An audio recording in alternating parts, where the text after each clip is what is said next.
শ্রী গুরু প্রেমানন্দে নিতাই গৌর সীতানাথ হরি হরি বল। হরি হরি বল। শুধু গৌর ভক্তবৃন্দগণ, আমরা গৌর কথা আস্বাদন করতে বসেছিলাম। এই পর্যন্ত আমরা গৌর কথার 31 পর্ব পর্যন্ত আস্বাদন করেছি। মহাপ্রভু রায় রামানন্দ সংবাদ। রায় রামানন্দ শ্রীমতী রাধারানীর সিংহার বিষয়ে আলোচনা করছেন। রাধারানীর শরীরের কোন কোন অঙ্গের বস্তু শ্রীকৃষ্ণের কোন কোন জিনিস থেকে উৎপত্তি হয়েছে, যার ফলে রাধারানীকে এত সুন্দর এত ভালো দেখায়। তো রাধারানীর রূপ কেন অটল, যৌবন কেন অটল, কেন তিনি কিশোর বয়স, কেন তিনার নীল বস্ত্র পরিধান, কেন তিনার লাল পেটিকোট পরিধান, ইত্যাদি ইত্যাদি শব্দ আমরা আসে। এবং তিনি কেন যে উড়না সে কেমন করে আসলো, এই সমস্ত আমরা কায়িক মানে দেহের অনেক রূপ বর্ণন করেছি এবং গুণের কথা বর্ণন করেছি। এবার রূপের কথা বর্ণন করতে গিয়ে বললেন যে রাধারানীর ঠোঁট দুইটা লাল কেন, এর কারণ কি? বললেন যে কৃষ্ণ অনুরাগ, কৃষ্ণ অনুরাগ রূপী তাম্বুল রাধারানী সর্বদা চর্বণ করতে থাকেন, এই জন্য রাধারানীর ঠোঁট দুইটা লাল।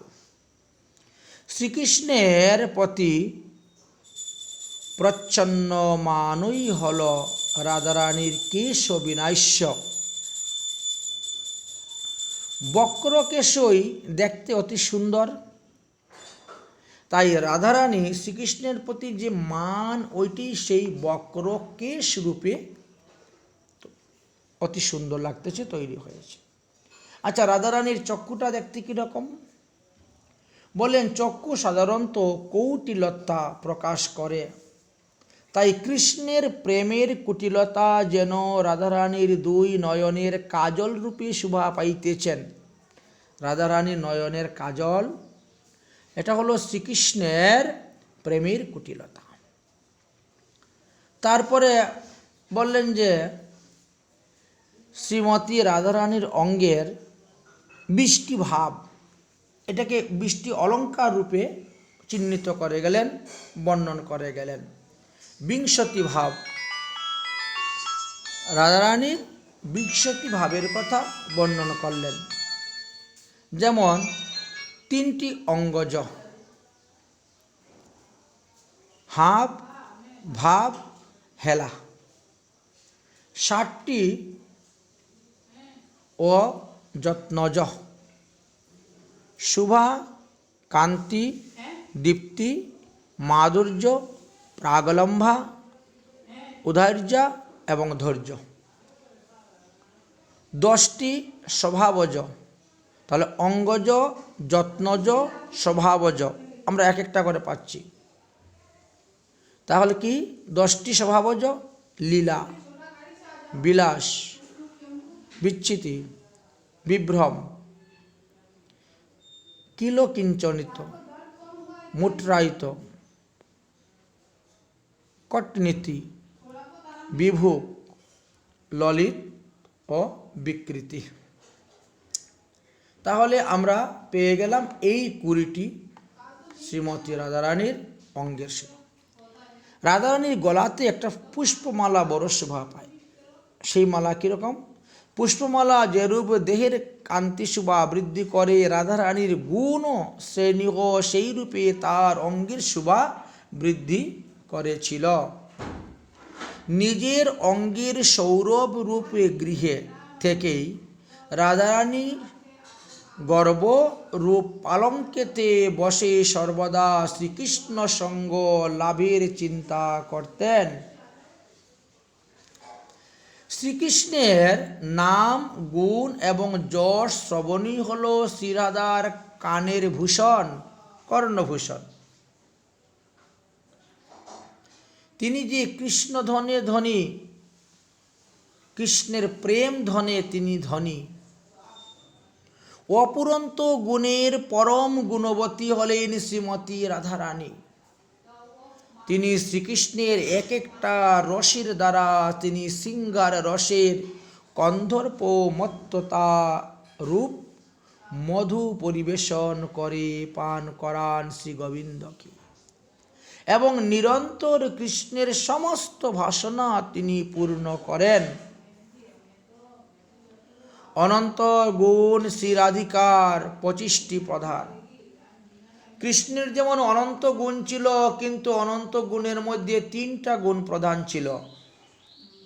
কিন্তু রাধারানীরও ওইভাবে কৃষ্ণের মতো অনন্ত গুণ আছে, কিন্তু রাধারানীর 25টা গুণ আছে প্রধান। সেগুলা কি কি আমরা ক্রম অনুসারে আলোচনা করব। যেই গুণে বসন কৃষ্ণ ভগবান, অনন্ত গুণ রাধিকার 25টি প্রধান। এই 25টা গুণের কারণে শ্রী গোবিন্দ সর্বদা রাধারানীর বশ। পতির নিকট হইতে অধিক রূপে আদর পাওয়াকেই সৌভাগ্যবতী বলা হয়। আমরা অনেক সময় বলি না, বড় সৌভাগ্যবতী এই রমণী। সৌভাগ্যবতী কাকে বলা হয়? যতটুক আদর পাওয়ার কথা ছিল তার থেকেও বেশি আদর যদি স্বামীর নিকট থেকে পাওয়া যায়, পতির নিকট থেকে পাওয়া যায়, তখন তাকে বলা হয় তুমি সৌভাগ্যবতী। এই সৌভাগ্য রূপী উজ্জ্বল তিলক হল রাধারানীর মনোহর কপালে শোভা পাইতেছে। রাধারানীর কপালে সেই রাধারানী শ্রীকৃষ্ণের সৌভাগ্য রূপী তিলক শোভা পাইতেছে। প্রেমের বৈচিত্র্যই হল রাধারানীর হৃদয়ের হার, যে হার তিনি গলায় পরেন, এটা শ্রীকৃষ্ণের প্রেমের বৈচিত্র্য। নিত্য নবযৌবন, নিত্য কিশোর রূপা শ্রী রাধা প্রিয় সখীর স্কন্ধে হস্ত দিয়ে অবস্থান করিতে লাগিলেন। এক কথায় শ্রীকৃষ্ণের বিশুদ্ধ প্রেম রূপ রত্ন খনির দ্বারা শ্রীমতী রাধারানীর দেহটা পূর্ণভাবে গড়া। তাই সত্যভামা সর্বপ্রকারে সৌভাগ্যবতী হলেও রাধারানীর সৌভাগ্যের গুণ তিনি বাঞ্ছা করতেন। সত্যভামা যখন কুরুক্ষেত্রের এসেছিলেন সূর্যগ্রহণের সময়, রাধারানীকে দর্শন করেছিলেন, রাধারানীকে পরীক্ষা করেছিলেন, তখন সত্যভামাও সৌভাগ্যবতী হওয়া সত্ত্বেও রাধারানীর এই সৌভাগ্য গুণগুলাকে তিনি কামনা করছিলেন, বাঞ্ছা করছিলেন, যে এইগুলা যদি আমার মধ্যে বৃদ্ধি হয় তাহলে শ্রী গোবিন্দ আমাকে ছাড়া অন্য কারো কাছে যাবেন না। আবার আমরা দেখতে পাই ব্রজ রমণীগণের নিত্য গীতাদি কালেহ সুপণ্ডিতা হয়েও শ্রীরাধার কাছে এলেন, কলা বিলাস শিক্ষা করলেন স্বয়ং লক্ষ্মী দেবী পার্বতী দেবী। লক্ষ্মী পার্বতীরাও শ্রী রাধারানীর সৌন্দর্যতার কামনা করেছিলেন। তারা দ্বিগুণ কামনা করেছিলেন যে রাধারানীর থেকে যেন দ্বিগুণ সৌন্দর্য আমাদের দেহের মধ্যে হয়, তাহলে আর রাধারানীকে ত্যাগ করে গোবিন্দ আমাদের কাছে আসবেন। মহামুনি বৈশিষ্ট্যের পত্নী অরুন্ধতীও শ্রী রাধারানীর পতিব্রতা ধর্মকে কামনা করেছিলেন। আহা, রাধারানীর ভিতরে যেভাবে পতিব্রতা ধর্ম গোবিন্দের প্রতি, সেটা আমার মধ্যে নেই। সেটা যদি আমার কাছে থাকতো তাহলে শ্রী গোবিন্দ নিশ্চয়ই আমার কাছেও আসতেন। সর্বোপরি বলা যায় যে শ্রীকৃষ্ণ সর্বত্র সর্বজ্ঞ হলেও রাধারানীর প্রেমের অন্ত তিনি পান নাই। ভগবান তো সর্বজ্ঞ, সব জ্ঞাতা, তিনি সব কিছু জানেন। কিন্তু সব কিছু জানলে কি হলো, রাধারানীর প্রেমের অন্তটা জানতে পারলেন না, শেষ কোথায় প্রেমের জানতে পারলেন না। এই রকম যখন রায় রামানন্দ স্তরে স্তরে ব্যাখ্যা করে রাধারানীর প্রেমের মহিমার কথা বললেন, মহাপ্রভু তখন খুবই প্রসন্ন হলেন, আনন্দিত হলেন। প্রভু কহেন, জানিনু শ্রী রাধা কৃষ্ণের প্রেম তত্ত্ব, শুনিতে চাহি দুহার বিলাস মহত্ব। বেশ, হে রায় রামানন্দ, এখন তুমি কৃপা করে বলো রাধা কৃষ্ণের বিলাস মহত্ব কথা, কুঞ্জ মিলনের কথা আমার নিকটে বলো, আমি আস্বাদন করতে চাই। রায় কহে, কৃষ্ণ হন ধীর ললিত, নিরন্তর ক্রাম ক্রিয়া যাহার চরিত, রাত্রিদিন কুঞ্জ ক্রিয়া করেন রাধাসনে, কিশোর বয়স সকল কইলেন ক্রিয়া রণে। প্রভু কহেন, এহু হয় আগে কহ আর, রায় কহে, ইহা বই বুদ্ধি গতি নাহি আর। এর আগে আমার বুদ্ধি আর যাচ্ছে না, এর আগের ঘটনা আমি আর কিচ্ছু বলতে পারবো না, এই পর্যন্তই আমার ইতি, আমি আর এর থেকে বেশি কিছু বলতে পারবো না। এত বলি আপন কৃত্য গীত এক গাইলা, অর্থাৎ এর আগে কোনো কিছু না বলে রায় রামানন্দ নিজের রচিত একটা শ্লোক মহাপ্রভুকে শোনালেন। তিনি নিজে সেটা অনুভব করে, উপলব্ধি করে তিনি সেই শ্লোকটা লিখেছিলেন, সেই শ্লোকটা তিনি শুনিয়ে দিলেন। এত বলি আপন কৃত্য গীত এক গাইল, প্রেমে প্রভু সহস্তে তার মুখ আচ্ছাদিল। সেই শ্লোক শোনার পরে মহাপ্রভু নিজেই হাত দিয়ে মুখের চোখ সব ঢেকে দিয়েছেন। মানে ওই শ্লোকে রাধাকৃষ্ণের মিলনলীলা শ্রবণ করে তিনি লজ্জিত হয়েছেন। এর দ্বারা বোঝা গেল যে বিলাস ও মহত্ব সম্বন্ধেই ওই শ্লোকটা ছিল। প্রভু সব কিছু আস্বাদন করা হয়ে গেছে, যার ফলে বিলাস রস বিষয়ে মহাপ্রভুর আর কোনো প্রশ্ন থাকলো না, সব প্রশ্ন তিনার শেষ হয়ে গেছে। প্রভু কহেন, সাধ্য বস্তু অবধি এই হয়,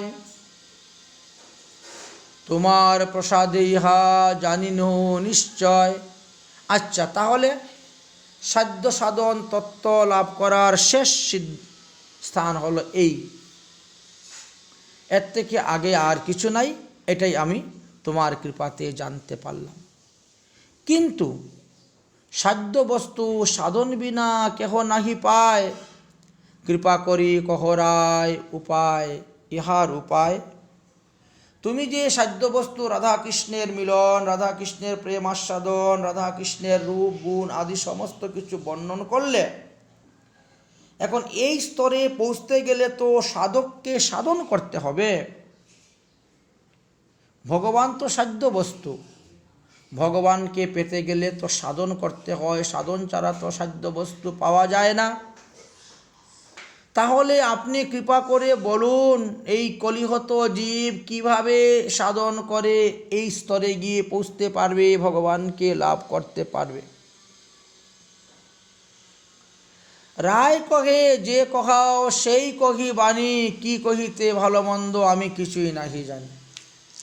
আরে বাবা, আমি তো আগেই বলছি আমি এইসব কিচ্ছু জানি না, তুমি আমার মুখ দিয়ে বলাচ্ছ, আমি বলে যাচ্ছি। তোমার মুখ বক্তা, তুমি তুমি হও শ্রোতা, অত্যন্ত রহস্য শুনো সাধনের কথা। তুমি আমার মুখে দিয়ে বক্তা, আবার তুমি আমার সামনে বসে শ্রোতা। এখন তুমি যেভাবে বলাচ্ছ সেভাবেই বলতেছি, এই গোপনীয় সাধনের কথা, ভজনের কথা, এই রসের কথা তোমাকে বলতেছি, এই রহস্য কথা, যে রহস্য এর আগে কেউ জানার ইচ্ছা করে নাই বা আর কেউ জানে কি না সন্দেহ আছে। তো রাধাকৃষ্ণের লীলা এই অতি গুরুতর, দাস্য বাৎসল্যাদি ভাবে তার না হয়ে গোচর। এই যে রাধাকৃষ্ণের কুঞ্জ মিলন আদি বিলাস রসের কথা বললাম, এটা দাস্য রসের যারা, তারা ওখানে অধিকার নেই যাওয়ার, তারা বুঝতে পারবে না। বাৎসল্য রসের যারা, তারারও অধিকার নাই, তারাও এটা বুঝতে পারবে না। সবাই এক সখীগণে ইহাই অধিকার, সখী হইতে এ হয় এই লীলার বিস্তার। একমাত্র মধুর রসে আস্বাদন করতে পারবে সখীভাবে সখীগণ। সখীগণের এই লীলাতে অধিকার আছে কুঞ্জে প্রবেশ করার, এছাড়া অন্য কারো নাই। সখীরাই একমাত্র পাবেন এই লীলাকে আস্বাদন করতে। এই জন্য রাধারানী বহু সখীরূপে লীলার বিস্তার করেছেন। সখী বিনা এই লীলা পুষ্ট নাহি হয়, সখী লীলা বিস্তারিয়া সখী আস্বাদয়। এই যে রাধাকৃষ্ণের লীলাটা, যুগল মিলনটা, এটা সখীরাই বিস্তার করেন। চলো আজকে এইদিকে ফুল তুলতে যাব, চলো আজকে অমুক জায়গায় দধি বিক্রি করতে যাব, চলো আজকে সূর্য পূজায় যাব। এইভাবে লীলাকে তারা বিস্তার করতেন, করে সেই স্থানে নিয়ে রাধাকৃষ্ণের মিলন করিয়ে তারা দূর থেকে সেটা আস্বাদন করতেন। তাই সখী বিনা এই লীলা অন্য নাহি গতি। দাস্য, বাৎসল্য, সখ্য, শান্ত, এই 4 শ্রেণীর লোকে এটা পাবে না। সখীভাবে যে তারে করে অনুগতি, যারা সখীভাবে মঞ্জুরি স্বরূপে কিঙ্করীভাবে সখীর আনুগত্য হয়ে, গোপীর আনুগত্য হয়ে শ্রী গোবিন্দকে কান্তাভাবে ভজন করতেছেন, তারাই এই লীলার অধিকার, তারাই এই রস আস্বাদন করতে পারবে, তারাই কুঞ্জ সেবার অধিকার পাবে। রাধাকৃষ্ণের কুঞ্জ সেবা সাধ্য সেই পায় যারা গোপীর আনুগত্য হইয়া ভজন করবেন। সেই সাধ্য পাইলে আর নাহি কো উপায়। আর ওই রস যখন তারা পেয়ে যাবেন, তখন আর কোনো উপায় নেই।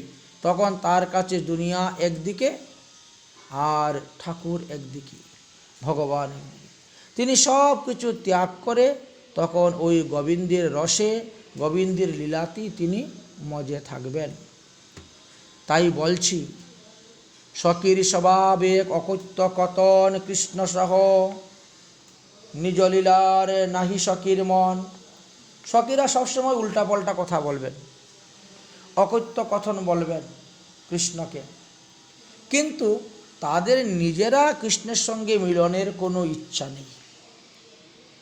রাধা রানী কৃষ্ণের সঙ্গে মিলন হলেই তাদের আরও বেশি সুখ তারা লাভ করে। কৃষ্ণ সহ রাধিকার লীলা যে করায়, নিজ সুখ হইতেও তারা কোটি গুণ সুখ পায়। এটা কেমন করে বলে একটা দৃষ্টান্ত দিলে বুঝতে পারবেন। নিজেরা কৃষ্ণের সঙ্গে মিলতেছে না, মিলতেছেন রাধারানী, আর তারা সুখ পাচ্ছে, সেটা কেমন করে বলে তার একটা দৃষ্টান্ত। শ্রী রাধার সহিত সখীদের কি প্রকারের প্রেম ছিল একটু ভাবুন তো। রাধার স্বরূপ কৃষ্ণ প্রেম কল্পলতা। মনে করলেন রাধা কৃষ্ণ একটা বৃক্ষ, আর রাধারানী হলেন একটা লতা। আর রাধারানীকে সাহায্য সহযোগিতা করার জন্য সখীরা আছেন। সখীরা হলেন পল্লব, ফুল, পাতা। এবং কৃষ্ণ লীলামৃতে যদি লতা সিঞ্চয়, নিজ সেচ হইতে পল্লবাদি কুটি সুখ হয়। মনে করেন আপনার গাছের গোড়াতে একটা লতা জাতীয় গাছ উঠেছে, সেই লতার থেকে কত পাতা বেরিয়েছে, কত শাখা প্রশাখা বেরিয়েছে, ওতে ফুল ধরেছে, ফল ধরেছে। আচ্ছা, গাছের গোড়াতে যদি আপনি জল দেন, তাহলে লতার থেকে সুখ তো বেশি পায় পাতায়। পাতাটা দেখতে কচকচে হয়, সবুজে হয়, সুন্দর রং হয়, ফুলটা সুন্দর করে ফুটে ওঠে। তাহলে লতার থেকে ফুল পাতায় বেশি আনন্দ পায়। ঠিক তেমনিভাবে রাধারানী যখন কৃষ্ণের সঙ্গে মিলন হন, তখন সখীরা তাদের নিজের কৃষ্ণের সঙ্গে মিলন থেকেও বেশি সুখ লাভ করিয়া থাকেন। এই দুই পয়ারের তাৎপর্য হল, ললিতাদি সখীগণ এবং শ্রীমতী রাধারানী তারা বাস্তবে তো একই তত্ত্ব। লাদিনী শক্তির সার হলেন প্রেম, আর সেই প্রেম হলেন রাধার স্বরূপ। আর ওই প্রেমী তিনি হলেন কল্পলতা, আর সখীগণ হলেন কল্পলতার পত্র পুষ্পের মতন। তাহলে লতা হলেন মূল। লতার মূলে জল না দিয়ে যদি কেউ পাতার মধ্যে জল দেয়, ফুলের মধ্যে জল দেয়, পত্রপুষ্প ততটা প্রফুল্লিত হয় না, আনন্দিত হয় না, সুখী হয় না। তার থেকে বেশি আনন্দিত হয় গাছের গোড়াতে জল দিলে পরে মূলের। এই অর্থই এখানে ব্যাখ্যা করে বুঝাতে চাইলেন যে কৃষ্ণলীলা মৃত রূপ যে অমৃত, এই অমৃতরূপী জল যদি লতাকে সিঞ্চন করে, অর্থাৎ রাধার রূপ প্রেম ও কল্পলতাকে সিঞ্চন করে, তবেই পত্র ফুলাদির ন্যায় সখীরাও তারা কোটিগুণ আনন্দ প্রাপ্ত হয়, অনুভব করে থাকেন। যদ্যপিও সখীর কৃষ্ণ সঙ্গে নাহি মন, সখীদের কারোই ইচ্ছা নাই কৃষ্ণের সঙ্গে তাদের মিলনের, তথাপিও রাধিকা যত্নে করানো সঙ্গম। আমরা দেখতে পাই অনেক সময় শ্রীমতী রাধারানী গোবিন্দকে বলেন, আরে আজকে তো আমার অমুক সখী আসে নাই, মনে হয় সে অসুস্থ হয়েছে, অথবা সে কোনো বিপদে পড়েছে। হে গোবিন্দ, যাও তো তুমি অমুক কুঞ্জে গিয়ে দেখো তো আমার সখীটা কি করতেছে। এইভাবে শ্রীমতী রাধারানী গোবিন্দকে সেই সখীর কাছে পাঠিয়ে দিতেন। নানা ছলে কৃষ্ণকে পেরি সঙ্গম করায়, আত্মসুখ হইতে কোটি সুখ পায়। কিন্তু রাধারানী যখন কোনো সখীর নিকটে কৃষ্ণকে পাঠাতেন, তখন রাধারানী কৃষ্ণের সঙ্গে মিলনের যে সুখ পেতেন তার থেকে বেশি আনন্দিত হতেন। এইভাবে রাধারানী এবং সখীগণের মধ্যে প্রেম ছিল। অনন্য বিশুদ্ধ প্রেম করে রসপুষ্ট। এই প্রেমের মধ্যে কোনো কপটতা নেই, কোনো ছলচাতুরি নাই, কোনো স্বার্থপরতা নেই, একেবারে বিশুদ্ধ প্রেম। তাই অনন্য বিশুদ্ধ প্রেম করে রসপুষ্ট, তা সবার প্রেম দেখি কৃষ্ণ হয় তুষ্ট। কারণ আমরা দেখতে পেয়েছি ভগবান শ্রীকৃষ্ণ যখন নন্দগ্রাম থেকে মথুরায় চলে গেলেন, গোকুল ছেড়ে মথুরায় চলে গেলেন, তখন এই সমস্ত গোপীগণ গৃহত্যাগ করে বনে চলে গেলেন। তারা স্বামী, দেবর, শ্বশুর শাশুড়ি, ননদ কারু প্রতি তাদের বিন্দুমাত্র প্রেম ছিল না, ভালোবাসা ছিল না। সংসার ধর্ম, বর্ণ ধর্ম, আশ্রম ধর্ম, লোক ধর্ম, নারী ধর্ম কোনো কিছুই তাদেরকে বেঁধে রাখতে পারল না। তারা কৃষ্ণপ্রেমে বাতুহারা হয়ে বনে বনে ঘুরে বেড়ালেন। তাই তা সবার প্রেম দেখি কৃষ্ণ হন তুষ্ট। সহজ গোপীর প্রেম নহে প্রকৃতি কাম। এই জগতে আমাদের যে প্রকৃতি কাম সেটা গোপীদের মনে ছিল না। কামক্রিয়া সাম্য তার নাহি কামনাম। এদের দেহের মধ্যে প্রেম ছিল। তার কারণ হলো এরা সবসময় কৃষ্ণের সুখকে তারা দেখতেন। নিজেরা নরকে যাবেন, নিজেদের পাপ হইবে, লোকে মন্দ বলবে, এই দিকে তাদের দৃষ্টি ছিল না। দ্বারকালীলায় আমরা দেখতে পাই শ্রীকৃষ্ণ যখন মহারোগে আক্রান্ত হলেন, এক বৈদ্য এসে বললেন যে কোনো বৈষ্ণব যদি তিনার কোনো ভক্ত যদি তিনারকে তার চরণধূলি দেয় তাহলে তিনি ভালো হবেন। তো শ্রীকৃষ্ণের ভক্তর কি অভাব জগতে? প্রথমই তো দেবর্ষী নারদ সামনে ছিলেন, তিনি দিলেন না, লাভ দিয়ে উঠে চলে গেলেন। তারপরে ছিলেন উদ্ধব, তিনি দিলেন না। তারপরে শ্রীকৃষ্ণের 16,108 পত্নী, তারা কেউই দিল না।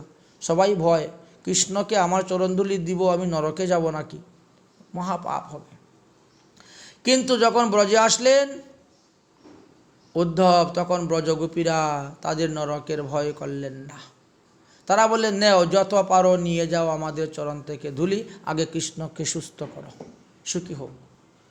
এই জন্য এখানে বলছেন যে তাদের প্রেমের মধ্যে কোনো কপটতা ছিল না, তাদেরকে অন্য কোনো ধর্ম বেঁধে রেখে তারা সর্বধর্ম ত্যাগ করে একমাত্র গোবিন্দকেই ভালোবেসেছিলেন, গোবিন্দের চরণে গিয়েছিলেন। তাই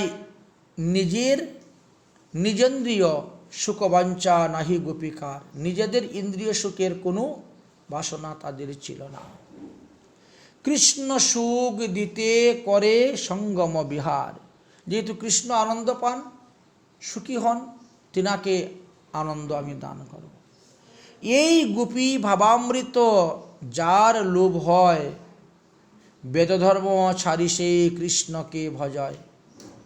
আর এইভাবে যাদের মনের মধ্যে কৃষ্ণ সেবার লোভ জন্মে গেছে, তারা আর বৈদিক ধর্ম দেখে না, বিধি ধর্ম দেখে না, তারা তৎক্ষণাৎ বৈদিক ধর্ম বিধি ধর্ম ত্যাগ করিয়া রাগ মার্গে প্রবেশ করেন। তাই তো বলা হয়েছে, একটা হলো কাম আর একটা হলো প্রেম। আত্মেন্দ্রিয় প্রীতিবাঞ্ছা ধরে কাম নাম, কৃষ্ণেন্দ্রিয় প্রীতিবাঞ্ছা ধরে প্রেম নাম। তাই গোপীদের দেহের মধ্যে ছিল প্রেম, যে প্রেমের দ্বারা কৃষ্ণ বশীভূত হয়ে গিয়েছিলেন। তাই কৃষ্ণকে যে ভালোবাসে সে বেদ ধর্ম, বিধি ধর্ম, সমাজ ধর্ম ওইসব দেখে না। রাগমার্গে তারে ভজে যেই জন, সেই জন প্রায় ব্রজে ব্রজেন্দ্র নন্দন। বিধিমার্গে ভজন করে কখনো ব্রজেন্দ্র নন্দন শ্রীকৃষ্ণকে পাওয়া যাবে না। ভগবান শ্রীকৃষ্ণকে পেতে গেলে তোমাকে রাগমার্গে ভজন করতে হবে, মঞ্জুরি স্বরূপ চিন্তন করতে হবে। সেই জন্যই বলা হয়েছে এটা বড় কঠিন মার্গ। এই মত এই পথকে ধরে অবলম্বন করে এমন লোক পৃথিবীতে বড়ই বিরল, কম। বাজারে গেলে যেমন শাকসবজির বাজারে খুব ভিড়, মাছের বাজারে খুব ভিড়, ভুসিমালের দোকানেও দেখবে খুব ভিড়, কিন্তু যেখানে সোনা রূপা হীরামণি মুক্তা বিক্রি হয় সেই দোকানে ভিড় নাই। সারা দিনে একটা কাস্টমার আসে কি না। তাই এই রাগানুগা ভজন, রাগমার্গের ভজন এইভাবে উত্তম বস্তু, দামি বস্তু।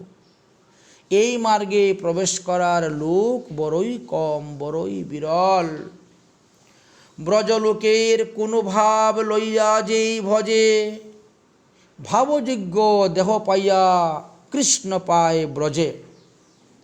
তাহলে প্রথমে গোপীর আনুগত্য স্বীকার করতে হবে, গুরুদেবের দেওয়া একাদশ ভাবযুক্ত মঞ্জুরি স্বরূপকে চিন্তা করে করে ভজন করতে হবে। আর ওই সিদ্ধ দেখে তুমি ব্রজের কৃষ্ণকে পেয়ে তুমি কৃষ্ণের সঙ্গে একত্র হতে পারবে, কুঞ্জ সেবার অধিকার পাবে। কেউ হয়তো ভাবতে পারেন যে রাগমার্গের ভজন প্রণালীটা কি, এটা কি রূপে ভজন করলে রাগমার্গের ভজন বলা হয়, এর সাধন পদ্ধতি প্রণালীগুলা কি, যেহেতু এটা সর্বশ্রেষ্ঠ ভজনের মধ্যে, তো এই বিষয়ে তো একটু জানা থাকা দরকার। বললেন যে হ্যাঁ বলতেছি। সাধক দেখে গোপীভাব করি অঙ্গীকার। যখন আপনি সৎ সম্প্রদায়ের অন্তর্ভুক্ত সৎ গুরুদেবের নিকট থেকে আপনি দীক্ষা গ্রহণ করবেন, তখন গুরুদেব আপনাকে দুটা দেহ দান করবেন, একটা হলো সাধক দেহ আর একটা হলো সিদ্ধ দেহ। সাধক দেহ এবং সিদ্ধ দেহ, এই দুই দেহের কাজ কি?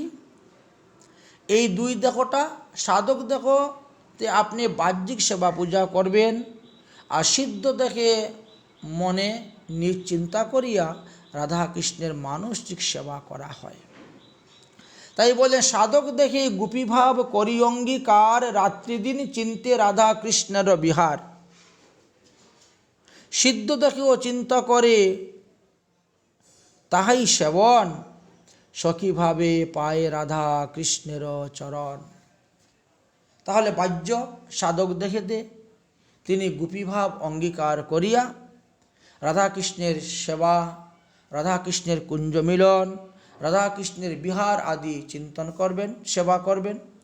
সিদ্ধ দেখেও সেইভাবে চিন্তা করে তিনি নিজে স্বয়ং সেই সেবায় অংশগ্রহণ করে তিনি সেবার সহযোগিতা করবেন সখীদেরকে কিঙ্করী রূপে, দাসী রূপে। এইভাবে করতে করতে তিনি ওই সেবার, কুঞ্জ সেবার অধিকার পেয়ে যাবেন, রাধাকৃষ্ণের চরণে তিনি স্থান পেয়ে যাবেন। সখীর আনুগত্য বিনা ঐশ্বর্য জ্ঞানে, ভজিলেহ নাহি পাইবে ব্রজেন্দ্র নন্দনে। কিন্তু কেউ যদি তার ভজনের উপরে আস্থা রেখে বলে যে আমি কোনো সখীর আনুগত্য স্বীকার করব না, আমি গোপীর আনুগত্য স্বীকার করব না, আমি মঞ্জুরি স্বরূপ গ্রহণ করব না,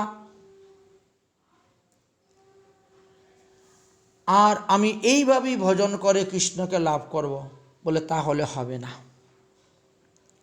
ঐশ্বর্য জ্ঞান নিয়ে ভজন করলে কৃষ্ণকে পাওয়া যায় না। গোপীর আনুগত্য বিনা ঐশ্বর্য জ্ঞানে, ভজিলেও নাহি পাইবে ব্রজেন্দ্র নন্দনে। তার দৃষ্টান্ত আমরা দেখতে পেয়েছি বৈকুণ্ঠের লক্ষ্মী। বৈকুণ্ঠের লক্ষ্মী ঠাকুরানী, তিনিও তো বৃন্দাবনের 12টি বনের মধ্যে একটি বন বেলবন। তিনি এসেছিলেন শ্রী গোবিন্দের সঙ্গে রাসলীলা করবেন, নৃত্য করবেন। যমুনা দেবী বললেন, খবরদার, আমি তোমাকে যমুনা পার হয়ে বৃন্দাবনে যেতে দিব না। কারণ রাসে প্রবেশ করতে গেলে তোমাকে গোপীর আনুগত্য হয়ে ভজন করতে হবে। লক্ষ্মী দেবীর বড় অহংকার, আমি নারায়ণের বক্ষবিলাসিনী লক্ষ্মী, আমি বৈকুণ্ঠের লক্ষ্মী, আমি কি এই গোপীর আনুগত্য স্বীকার করতে হবে? অসম্ভব, আমি কারো আনুগত্য স্বীকার করব না, সোজাসুজি ভজন করে আমি কৃষ্ণকে লাভ করব। এই জন্য তিনি বেলবনে বসে গেলেন ভজন করতে। ভগবান শ্রীকৃষ্ণ গোপীদের সঙ্গে রাসলীলা করলেন, মহারাস করলেন, আরও কত কত লীলা করলেন, করে মথুরা লীলা করে, দ্বারকা লীলা করে নিত্যধামে চলে গেলেন। লক্ষ্মী এখনও বসেই আছেন, ভজনই করছেন। তাহলে প্রমাণ হলো, গোপীদের আনুগত্য না মেনে কেউ যদি তার নিজের তপস্যার উপরে, তার ধনের উপরে, তার বলের উপরে, তার শক্তির উপরে, তার বিদ্যার উপরে, তার কুলের উপরে ভর করে সে কৃষ্ণ ভজনে নামে, তাহলে সে কৃষ্ণকে পাবে না, কেবল বিড়ম্বনা মাত্রই হবে। তাই ব্রজেন্দ্রনন্দন শ্রীকৃষ্ণকে যদি কেউ লাভ করতে চায়, তাহলে তাকে গোপীর আনুগত্যে মঞ্জুরি স্বরূপে রাগানুগা ভজন করতে হবে। তার দৃষ্টান্ত আমরা লক্ষ্মী দেবীর দিকে পেয়ে গেলাম। যেহেতু লক্ষ্মী দেবী শ্রীকৃষ্ণ প্রেম প্রাপ্ত হন নাই, যদিও অন্যান্য পুরাণে পরবর্তী সময়ে পাই যে শ্রী গোবিন্দ তখন গিয়ে উপস্থিত হয়েছিলেন। লক্ষ্মী দেবীকে দীর্ঘদিন তপস্যা করছেন, তো হে লক্ষ্মী, তুমি কেন আমার এই বনে বসে এত তপস্যা করছো? বলে আমি তোমার সঙ্গে রাসলীলায় অংশগ্রহণ করার জন্য। বলে সে তো রাসলীলা কবি হয়ে গেছে। তাহলে তো তুমি আমাকে পেলে না। লক্ষ্মী বলেন, তাহলে তোমার বক্ষে যেন আমি স্বর্ণ রেখার মতন একটা চিহ্ন হয়ে দাগের মতন থাকতে পারি। গোবিন্দ তাই আশ্রয় দিয়েছিলেন। এত শুনি প্রভু তারে কইলেন আলিঙ্গন। মহাপ্রভু আর স্থির থাকতে পারলেন না, রাধা কৃষ্ণের ভজনের গুরু সাধ্য সাধন তত্ত্বটা জেনে নিলেন। এইবার তিনি রায় রামানন্দকে আলিঙ্গন করলেন। দুইজনে গলাগলি কোলাকুলি করে দুইজনেই কান্না করতে শুরু করলেন। এদিকে সন্ধ্যার সময় থেকে কৃষ্ণ কথা বলতে বলতে রাত্রি প্রভাত হয়ে গেছে, কোনো হুঁশ নেই, বক্তারও হুঁশ নাই আর শ্রোতারও হুঁশ নেই যে চন্দ্র কোন দিকে ঢলে পড়ল। সন্ধ্যা থেকে পরের দিন প্রভাত হয়ে গেল। লোকজন গোদাবরীতে স্নান করতে আসতেছে, লোকজনের কথাবার্তা কোলাহল শোনা যাচ্ছে। মহাপ্রভু বললেন, তাহলে আজকে আর নয়, এবার আমি যাই, আবার সন্ধ্যার সময় আসব, এসে আমরা দুজনে বসবো, আবার দুজনে কৃষ্ণ কথা আস্বাদন করব।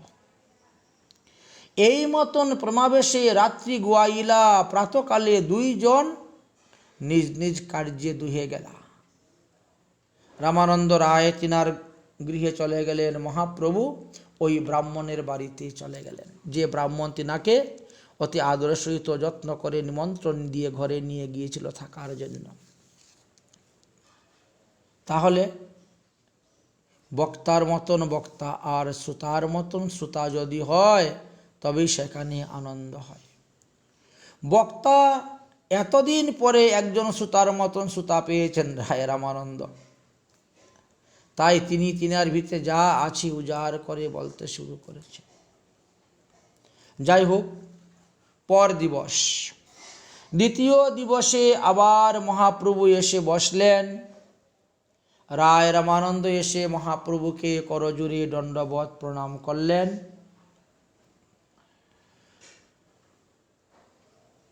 দুজনে মিলে কথাবার্তা বলতে শুরু করলেন।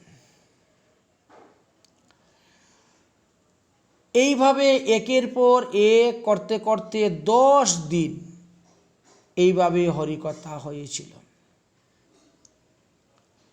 রায় রামানন্দ বলছেন, আমার মতন পাপীকে শোধন করার জন্য তুমি এসেছ, অতএব একদিন দুদিন তোমার সঙ্গে বাক্য আলাপে হবে না, 10 দিন রহি শুধ মূর দুষ্ট মন। কারণ প্রদীপ সর্বদা অন্ধকার দূর করে। একটা ঘরের ভিতরে প্রদীপ জ্বালাইলে প্রদীপ সেই ঘরের সমস্ত অন্ধকার দূর করে, কিন্তু তার নিজের তলার অন্ধকারটা সে দূর করতে পারে না। যদি 2টা প্রদীপ জ্বালিয়ে দেওয়া হয়, তাহলে এই প্রদীপের আলোতে ওই প্রদীপের নিচের অন্ধকার দূর হয়ে যাবে, সেই প্রদীপের আলোতে এই প্রদীপের নিচের অন্ধকার দূর হয়ে যায়। এই জন্যই তো সাধুসঙ্গ, সৎসঙ্গ। প্রভু কহেন, আইলাম শুনি তোমার গুণ, কৃষ্ণ কথা শুনি শুদ্ধ কর মোর মন। আরম্ভ করেন কৃষ্ণ কথা, আমি আবার শুনতে চাই। রাধাকৃষ্ণের প্রেমস্বরূপ, জ্ঞানের তুমি সীমা, 10 দিন কা কথা যাবৎ আমি জীব, তাবৎ তোমার সঙ্গ কবু না ছাড়িব।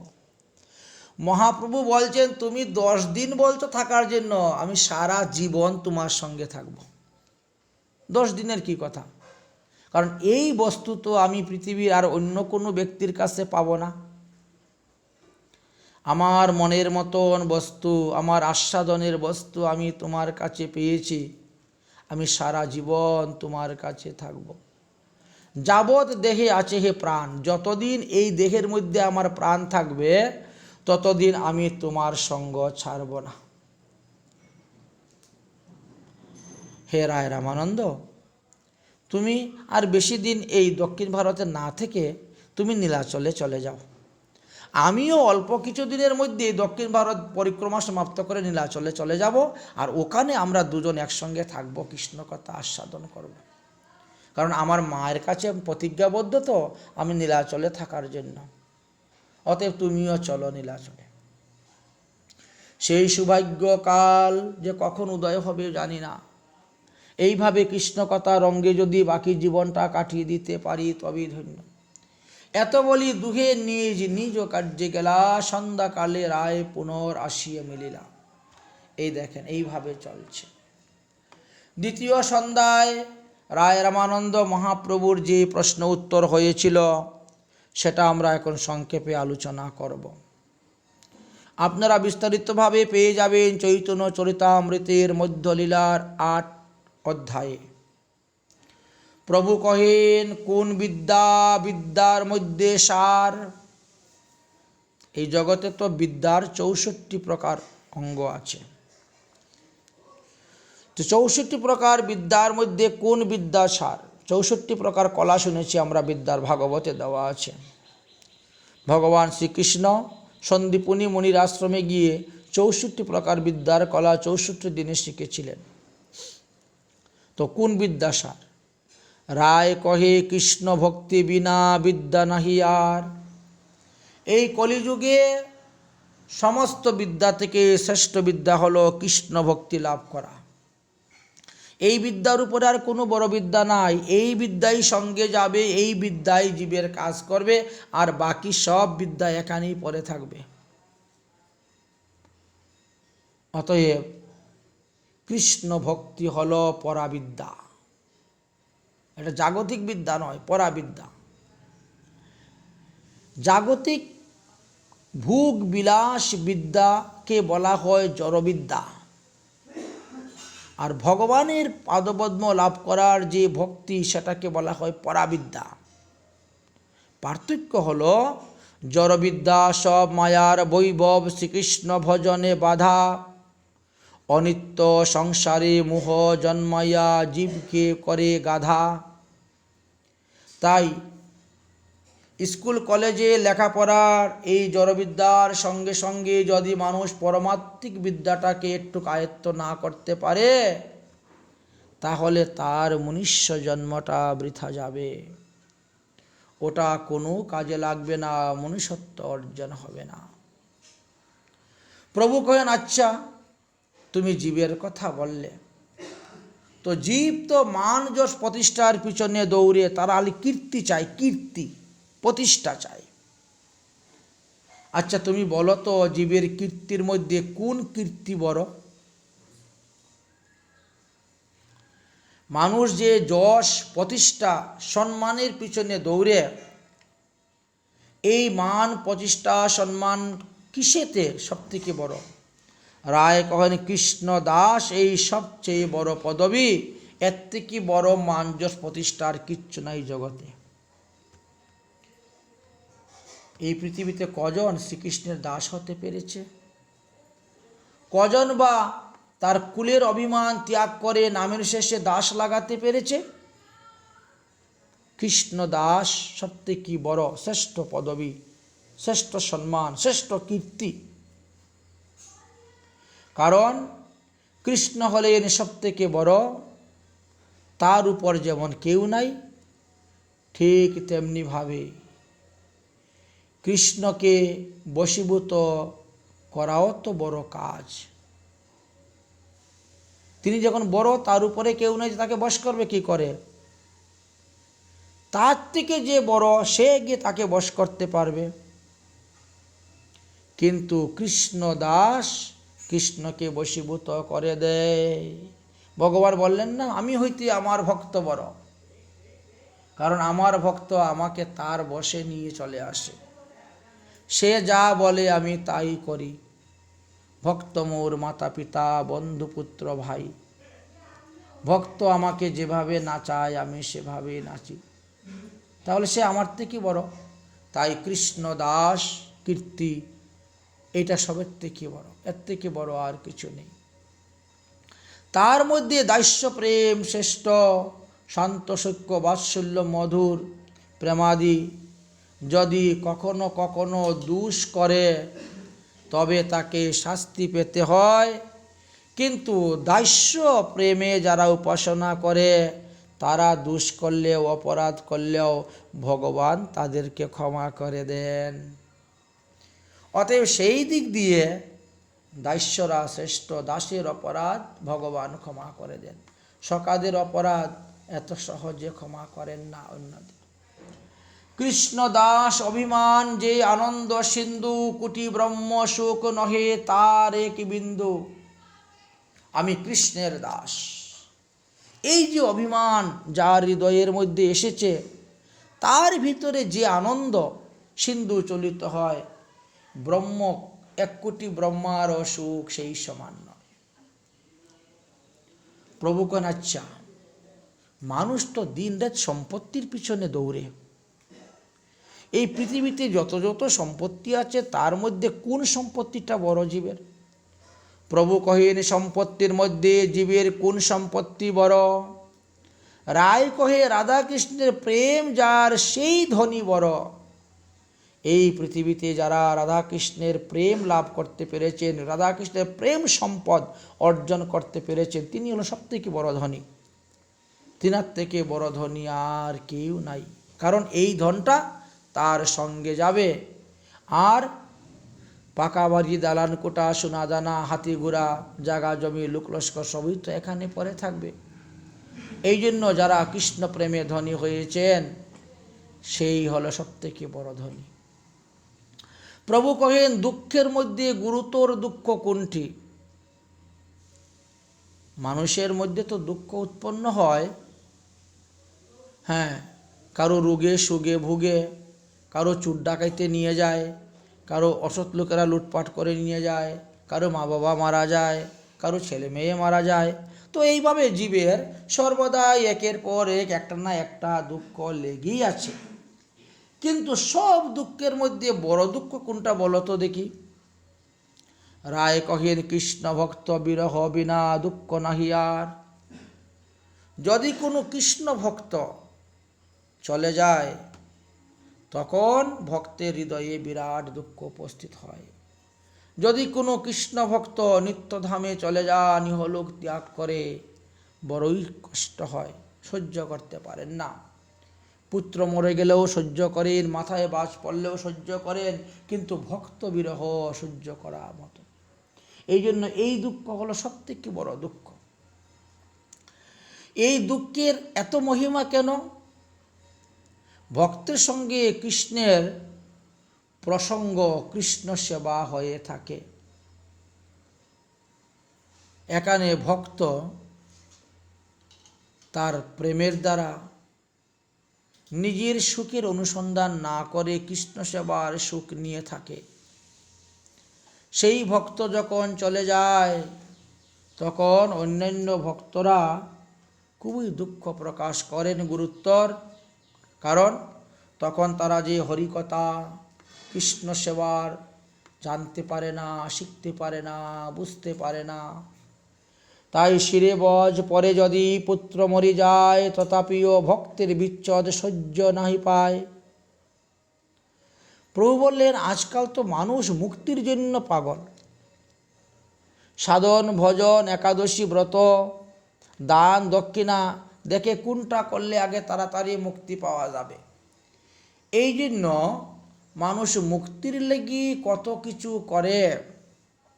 আচ্ছা তুমি বলো তো, এই মুক্তির মধ্যে কোন মুক্তি শ্রেষ্ঠ? মুক্তি তো 5 প্রকার আছে।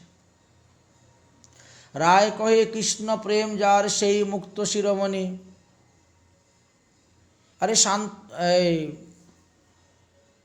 যে 5 প্রকার মুক্তির কথা বললে, সাযুজ্য, সারূপ্য, সামীপ্য, সাদৃশ্য, শাস্তি, এই সমস্ত মুক্তি থেকেও শ্রেষ্ঠ মুক্তি হলো কৃষ্ণ প্রেম। সমস্ত মুক্তির মধ্যে শিরোমণি মুক্তি হলো কৃষ্ণ প্রেম। এই মুক্তির দ্বারা সর্বদা কৃষ্ণের সঙ্গে থাকবেন, কৃষ্ণের সঙ্গে চলাফেরা করবেন, কৃষ্ণর সেবা করবেন। এর থেকে বড় মুক্তি আর কি আছে? একমাত্র কৃষ্ণ প্রেমই জীবের সমস্ত বন্ধনে নাশ করে।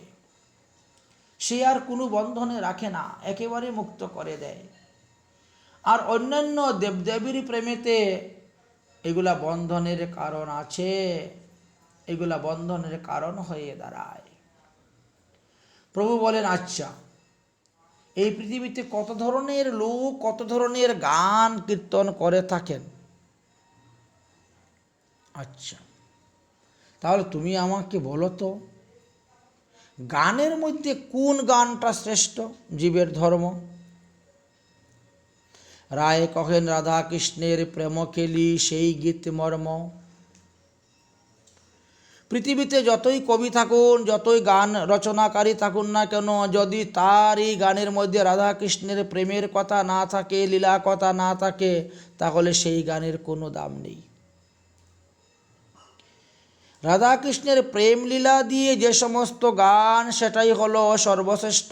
এটা গাইলে পরেই, শ্রবণ করলে পরেই ধর্ম উৎপন্ন হবে, পাপ অপরাধ আদি নাশ হবে।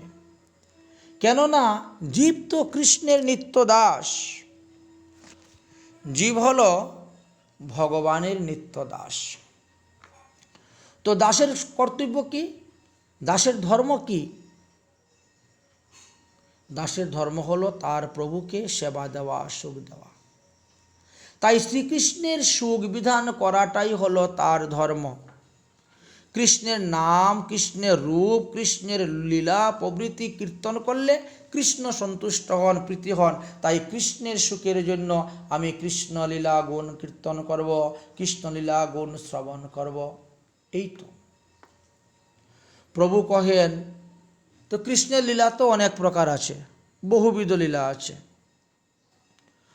তার মধ্যে কোন লীলা লোক আস্বাদন করলে ভালো হবে, মঙ্গল হবে, কল্যাণ হবে? বললেন উৎকর্ষময় লীলা। সেটা কি? বলে সিংহার রস। সিংহার রস, এই রস পরক্রিয়া ভাবে রাধা আদি প্রিয়সীগণের মধ্যে আমরা দেখতে পেয়েছি। তাদের সঙ্গেও বিভিন্ন কুঞ্জেতে হয়েছিল। সুতরাং যে গানের মাধ্যমে রাধা কৃষ্ণের প্রেম ক্রীড়ার বিষয় থাকে, সেই গান সর্বদা জীবের শ্রেষ্ঠ ধর্ম।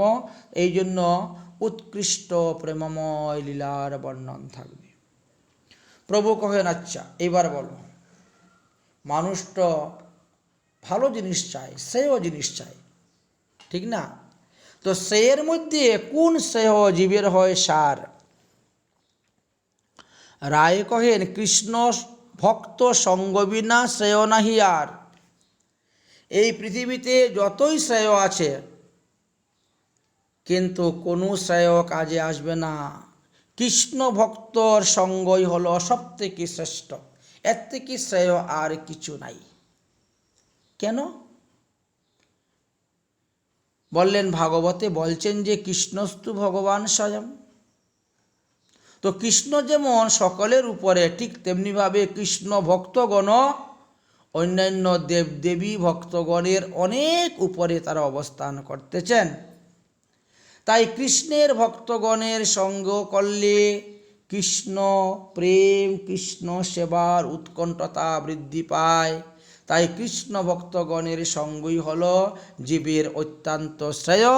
এই সঙ্গের দ্বারা জীব মুক্তি লাভ করতে পারে, ভগবান পাদপদ্ম লাভ করতে পারে। অন্যান্য দেবদেবীর ভক্তের সঙ্গ করলে পরে সে কৃষ্ণকেও পাবে না, আর সংসারে মায়াতে মোহিত হয়ে হাবুডুবু খাবে।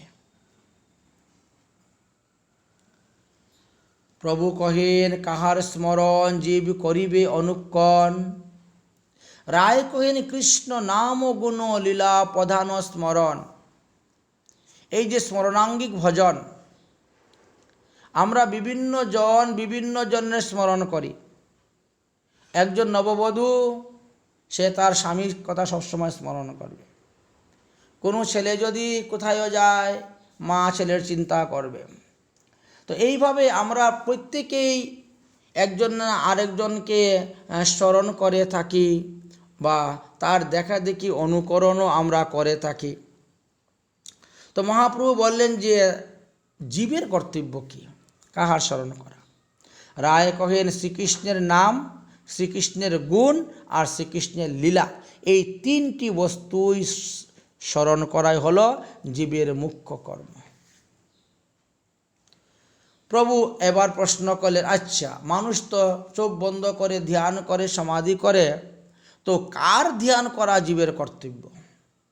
প্রভু কহেন, ধ্যেয়ের মধ্যে জীবের কর্তব্য কোন ধ্যান? রায় কহে, রাধা কৃষ্ণ পাদপদ্ম ধ্যান। একমাত্র শ্রী রাধা কৃষ্ণের যুগল চরণকে ধ্যান করা, কাম বীজ কাম গায়ত্রী, রাধা বীজ রাধা গায়ত্রী জপ করা, এটাই হলো জীবের মুখ্য ধর্ম এবং সর্বশ্রেষ্ঠ ধ্যান। প্রভু কহেন, আচ্ছা, সব কিছু ত্যাগ করে জীবের কর্তব্য কোথায় বাস করা? রায় কহেন, শ্রীধাম বৃন্দাবন যাহা লীলারাস। প্রতিটা জীবেরই কর্তব্য তারা বৃন্দাবনে বাস করবেন, বৃন্দাবনের নিত্যলীলা শ্রবণ করবেন, কারণ এখানে শ্রী গোবিন্দ সর্বদা রাসলীলা আদি করেছেন। প্রভু কহেন, শ্রবণের মধ্যে জীবের কোন শ্রেয় শ্রবণ? রায় কহে, রাধাকৃষ্ণের প্রেম লীলা কর্ণ আস্বাদন। শ্রবণ যদি করতে যাও তাহলে রাধাকৃষ্ণের প্রেম লীলার কথা শ্রবণ করো, শ্রীমদ্ ভাগবত মহাপুরাণের দশম স্কন্ধ আস্বাদন করো। এর থেকে শ্রেষ্ঠ শ্রবণাঙ্গ ভজন আর কিছুই নেই। এই শ্রবণাঙ্গ ভজনের দ্বারাই একমাত্র পরীক্ষিত মহারাজ উদ্ধার হয়ে গেলেন। এই শ্রবণাঙ্গ ভজনের দ্বারা কানের রোগ, হৃদয়ের রোগ ভালো হয়ে যাবে। এই কৃষ্ণ প্রেম লীলা কথা কর্ণ রসায়ন। প্রভু কহেন, উপাস্যের মধ্যে কোন উপাস্য প্রধান? এই জগতে তো কত লোকের উপাসনা করে। রায় কহেন, শ্রেষ্ঠ উপাস্য যুগল কৃষ্ণ, রাধা কৃষ্ণ নাম। উপাসনার মধ্যে শ্রেষ্ঠ উপাসনা হলো এই রাধা কৃষ্ণের যুগল নাম। প্রভু বলেন, মুক্তি ভুক্তি বাঞ্ছে যেই, কাহা দুহার গতি বলো সেই। রায় কহে, স্থাবর দেহ দেব দেহ জয়িছে অবস্থিত, তাহারা মুক্তির ইচ্ছা করেন। যাহারা মুক্তির ইচ্ছা করেন তাহারা সিদ্ধিতে ব্রহ্ম সাজুর্য পেয়ে থাকেন। আর এই ব্রহ্ম সাজুরকে স্থাবর বৃক্ষাদির স্থিতির মতনই বলা হয়েছে। তার কারণ হলো পর্বতাদি দেহধারী জীব প্রকৃতির নিয়মেকে সামান্য আনন্দ অনুভব করলেও যেমন তারা আনন্দের বৈচিত্র্য অনুভব করিতে পারে না, ঠিক তেমনি সাজুজ্য ব্রহ্ম সাজুজ্য আদি মুক্তিকারী ব্যক্তিও বৈকুণ্ঠ বৈচিত্র্য অনুভব করতে পারে না।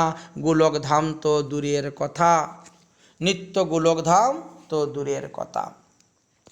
আবার যাহারা ভক্তির ইচ্ছা করেন তাহারা নিজ নিজ সিদ্ধ দেহের অনুরূপে পার্শ্বদ দেহ পেয়ে তারা শ্রীকৃষ্ণের কাছে গিয়ে তারা রাধা কৃষ্ণের সেবা করতে পারেন। তাদের এই সেবা প্রাপ্তিকে দেবদেহ স্থিতির মতনই বলা হয়।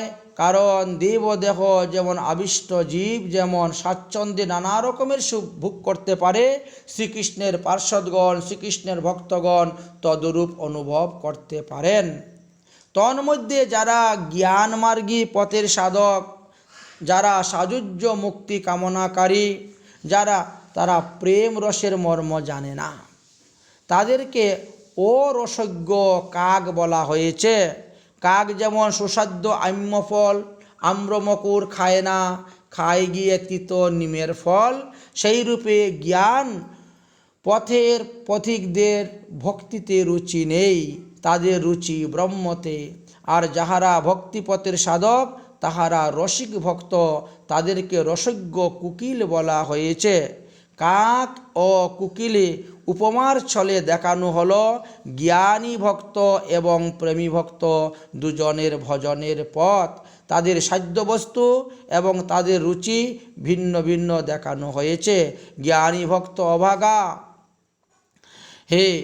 এই জন্য তারা ওই কাকের মতন নিম্ন ফল খায়, আর প্রেমী ভক্তরা কুকিলের মতন আম্রফল আদি সুস্বাদ্য ফল ভক্ষণ করেন।